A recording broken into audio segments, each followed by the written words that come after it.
Hello fight fans, I'm James Smith. Welcome to this special edition of In This Corner as we come to you from Brooklyn, New York and the Barclays Center as we profile Golden Boy's special night of boxing here August the 9th, featuring 3 World Championship fights on Showtime Championship Boxing. In the main event, Danny Garcia puts his unified super lightweight title and unbeaten record on the line against contender Lightning Rod Salka. Styles make fights, and coming off a controversial decision win against Mauricio Herrera, Garcia gets right back in there with a guy who has just the style and the blueprint on how to best him. Also, Lamont Peterson puts his IBF world title on the line against power-punching New Yorker Edgar Santana. Peterson's roller coaster ride of a career continues after getting destroyed by Lucas Matisse, and then he bounces back to win the IBF title against unbeaten Thierry Jean. As has been the story throughout the history of prize fighting, Edgar Santana is on the road to redemption after losing 3 years of the prime of his career behind bars. Since his return, he is 5-1, all wins coming via KO. Now the ultimate prize of a world title is right in front of him. And one of boxing's most inspirational stories and best young talents, Brooklyn's own Daniel Jacobs tries to win his first World Middleweight Championship on home turf against Australia's Jared Left Jab Fletcher, who is traveling the long journey from down under with plans of upsetting Jacobs and putting himself on the top of the boxing world. 2 world champions defending their titles, 1 young star ready to be crowned at home in Brooklyn, and 3 unheralded, very live underdogs with everything to gain and nothing to lose, the most dangerous kind of opponents in boxing. As a special bonus, we will also sit down with the Golden Boy himself, Hall of Famer and president of Golden Boy Promotions, Oscar De La Hoya, to discuss this triple header of championship action. Well, you not only have 3 big names in the sport of boxing with Daniel Jacobs and Peterson, and you also have Danny Garcia, who is a unified world champion at 140 pounds, a division that that he has basically wiped out for many years now. But being matched against guys who are hungry, who are determined, who are real opponents that are going to come in with that extra motivation to pull off the upset. Those are the dangerous fights. So I invite you August 9th. You don't want to miss it. Danny Garcia has become a world champion and elevated himself to main event status and has beaten everything and everybody that's come in his path. Saturday, August the 9th, inside the Barclays Center here in Brooklyn, he'll put it all on the line again against upset-minded Lightning Rod Salka. It meant the world to me to become a world champion. It was a dream of mine as a little kid, you know, to be a world champion. So when I finally won the title, it just felt like everything to me. I tell everybody all the time, it's an unexplainable feeling. He's a fighter who grew up in the amateurs, fighting his way up the ladder and trying to get discovered by any promoter out there. And so we came along and we believed in him, and we started promoting him, and now he has been upsetting a lot of great champions like Eric Morales and like Lucas Matisse, knocking out Amir Khan. Danny Garcia is one of those fighters who, in the beginning, people wanted to count out. People were labeling him as the underdog, but now Danny Garcia is in a position where he is now the A side of. He is now considered the favorite to win every single fight because of his stature in the game. You know, being world champion, being undefeated. People always expect him to win, but in this game, you never know who's going to win. You're one punch away from being upset. You're one punch away from being, recording your first loss. So, Danny Garcia is a fighter who understands that, but, this is boxing. You never know what's going to happen. Being an underdog is great. Yeah, you don't have anything to lose. The upside's all there, and there's no real pressure. You know, that's what I was told my family. I'm like, heck, if I keep winning fights and keep being the B-side in my next fight, that's always a good thing. You know, if I win this fight and in my next fight I'm the B-side, that means, you know, I'm fighting better fighters every fight. So as long as I'm winning and I'm the B-side, I'm okay with that. A-side, B-side, it doesn't matter to me. Especially being on TV is huge now. Like I made that mistake coming up early, fighting in people's hometowns off TV, and losing majority decisions. When you're like, how did that happen? You know what I mean? And you live and learn. So now on TV, I'm really not worried about it, because even if you don't get the decision, like when I fought Ricardo Alvarez, I didn't get the decision, but everybody saw the fight, so it didn't really hurt me, you know what I mean? At the end of the day, sometimes boxing is about giving the less fortunate, less connected guys a chance. And I know for myself, the guy that fought, you know, Danny Garcia, Rod Salka, I saw him get robbed blind on the Maidana Broner card last year on the undercard on Show Extreme. He was robbed against Canelo's brother, Dinamita Alvarez. I felt Rod Salka boxed the shoes off him, and he didn't get a decision. And from that perspective, I was worried that Rod Salka, you know, may never get another chance at a fight where of some importance and that could lead to something, because Salka was better than that, better than getting robbed in that fight. I'm not sure that he's good enough to beat Danny Garcia, but I'm happy that a guy like that gets an opportunity to at least try, because he's a good boxer, and this gives him all the motivation he needs, because everybody's writing him off. And yeah, people will say, oh, you know, Danny Garcia shouldn't be fighting these guys, he's no hoper, so to speak. But Danny Garcia's fought a lot of tough guys on paper. So this is sort of a Rocky Balboa type kind of story, you know. And Garcia's from Philadelphia, so why not, right? Why not give Salka a shot? See, I understood why I was an underdog. I was fighting a bigger name. It didn't necessarily mean he was better than me. It was just to the general public and the boxing fans all around the world. They just knew his name. Or I might be fighting another guy and he just been on a hot streak.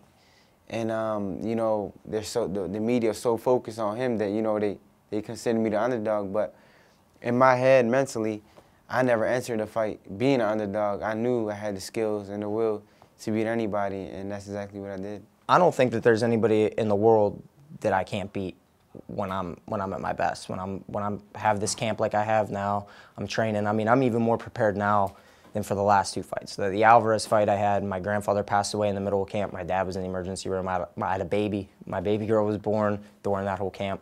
There was a ton of stuff going on. This last camp, my assistant trainer, he was with us for 5 years in the gym every day. He had just passed away. And like I said, I had a baby girl, so my wife works, so all day during the day I had to be home with my kid. Well, this fight, there's none of that. I'm living at the boxing camp for the first time in 2 years. I'm staying there. There's no distractions. My mother took off work to watch the kid.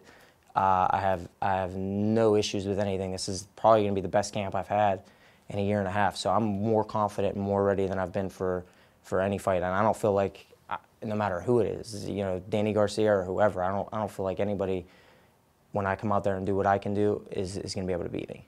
As you can see, I faced the best fighters out there, from Amir Khan to Lucas Matisse to Zab Judah in Brooklyn to Eric Morales. I faced a lot, Kendall Hall, Nate Campbell when I was coming up. So I faced a lot of great fighters. I was one of the only fighters who faced the best fighters in his division at the time. Amir Khan was the best at the time. They said Lucas Matisse was the best at the time. So I never ducked anybody. At the end of the day, I take nobody lightly, because I know everybody wants to be world champion, and I know they're hungry. August 9th at the Barclays Center, Danny Garcia is going to get the best Rod Salka that anybody's ever seen. And I'm sure he's not taking me lightly. I'm sure he's training, because the pressure's all on him for this fight. So I'm going to come out, do what I have to do, and at the end of the day, I'll be world champion. If the BC's on board, whoever's on board, it doesn't matter. Danny Garcia is the best 140-pounder in the world, and after August 9th, Rod Salka will be the best 140-pounder in the world. August 9th, Rod Salka, I know you coming to fight, but this is a different level. You find a world champion. This is my 7th world title fight. No losses. Come August 9th, you will get knocked out. For Lamont Peterson and Edgar Santana, the road to redemption ends right here on August the 9th. Well, the way I grew up, and to know that, to have in my head the whole time, as going through rough times growing up, to think that I would be world champion the whole time through, and knowing that's what got me through all the tough times, knowing that I was going to be a world champion. When it finally happened, it was the greatest feeling in the world. I worked 20 years to get pretty much like 17. I worked 17 years to get to that point, and It was a lot of hard work, a lot of dedication put into it. Words can't describe how I feel, but I'll probably feel even better when my brother wins the championship. You gotta be like strong-minded. You gotta be a very strong-minded person to be a fighter. And you gotta be a special person.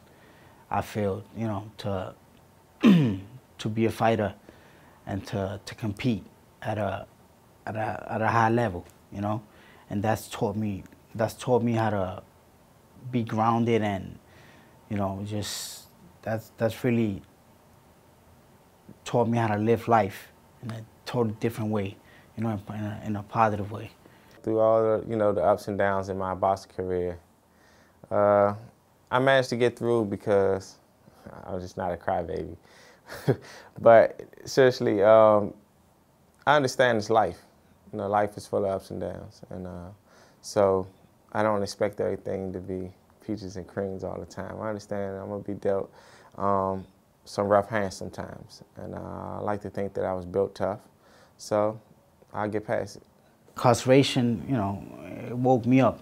You know, I mean, I've gotten chewed up and spit up by the streets a few times, so that woke me up, and I was like, you know, I gotta take things, you know, a little bit more serious, and you know that kind of changed me. After that, you know,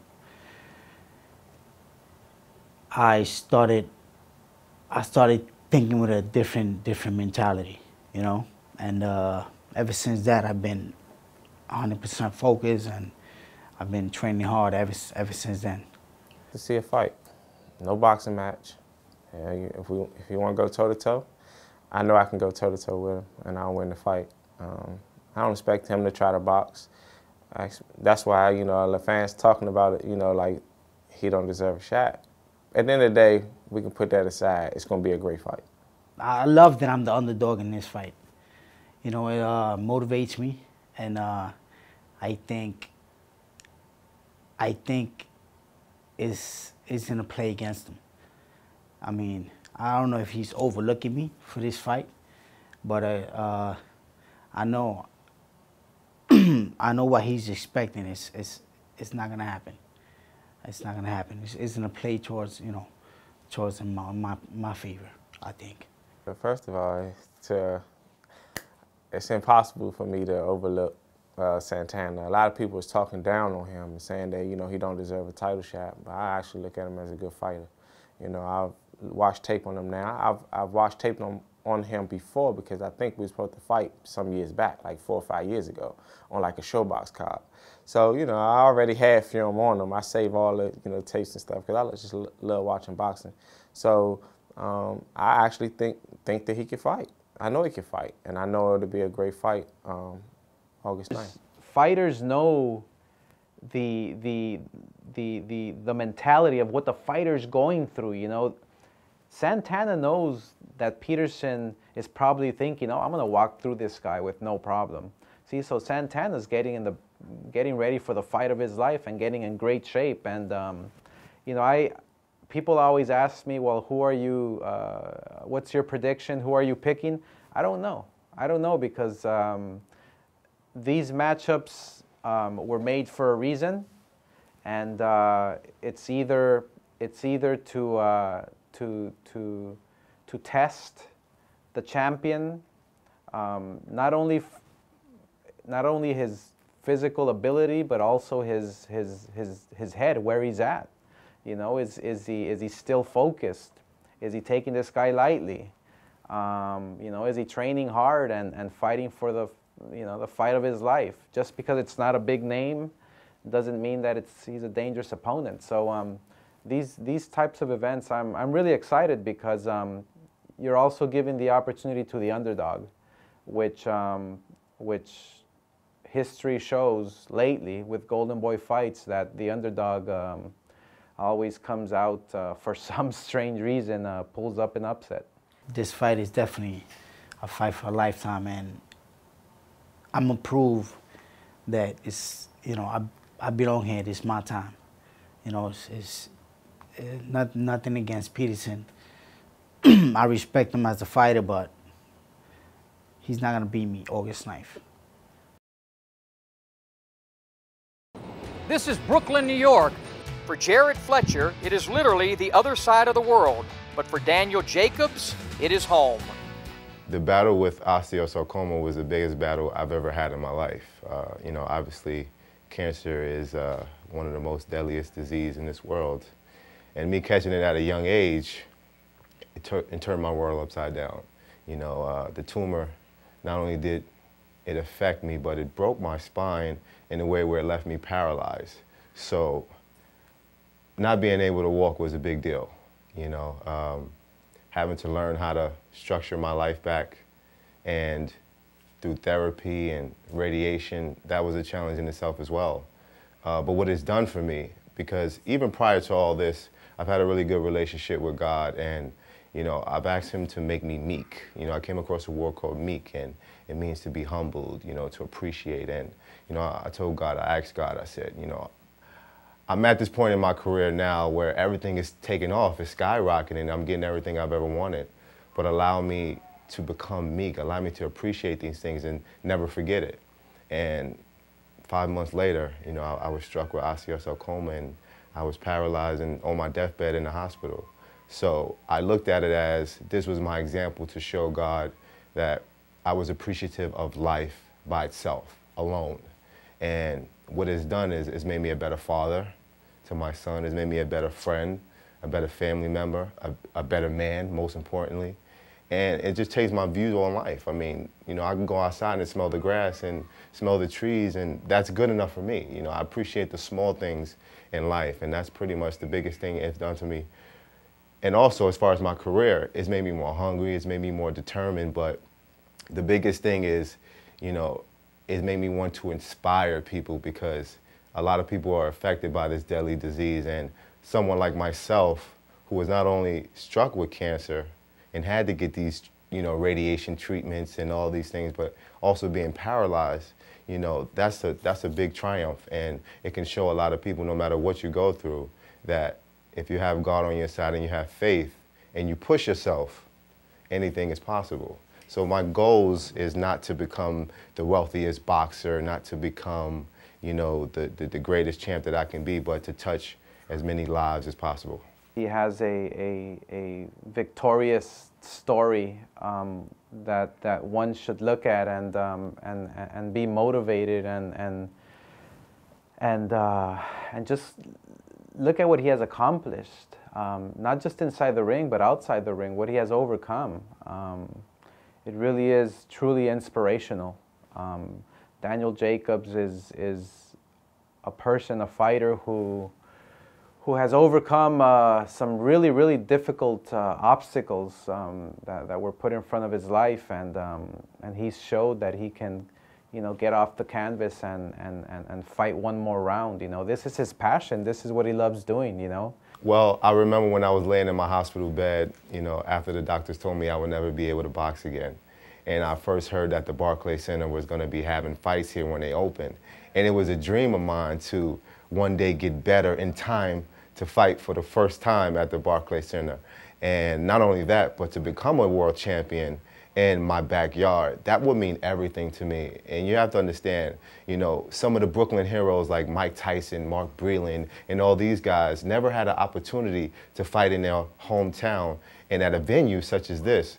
So for me to be able to accomplish my dream in my backyard in front of all my family, in front of all my friends and fans watching all around the world, it would mean something special, and it'll be epic.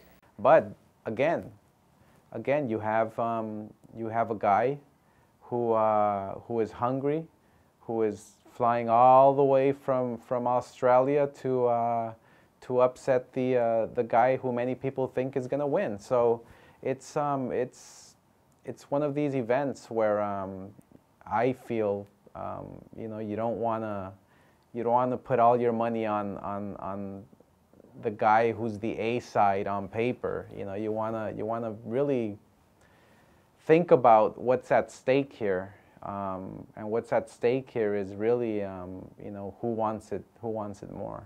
Well, Mr. Jared Fletcher, I hope you've been training very well. I hope you prepared yourself, because I have, and I'm going to be my 100% come fight night, and I hope that you can be 100% because the fans in Brooklyn deserve a great fight, and I look forward to doing that with you. And you're a great fighter. I know you're going to show tremendous heart, and I know you're going to give it your all. So may the best man win. So this is where it'll all take place, Saturday, August the 9th on Showtime Championship Boxing. Golden Boy's triple header of World Championship Boxing. 3 clear-cut stories, 3 clear-cut favorites going against 3 clear-cut, live, and dangerous underdogs. So what's going to happen inside the Barclays Center that night? Well, it's boxing, the theater of the unexpected, where anything can happen, and usually does.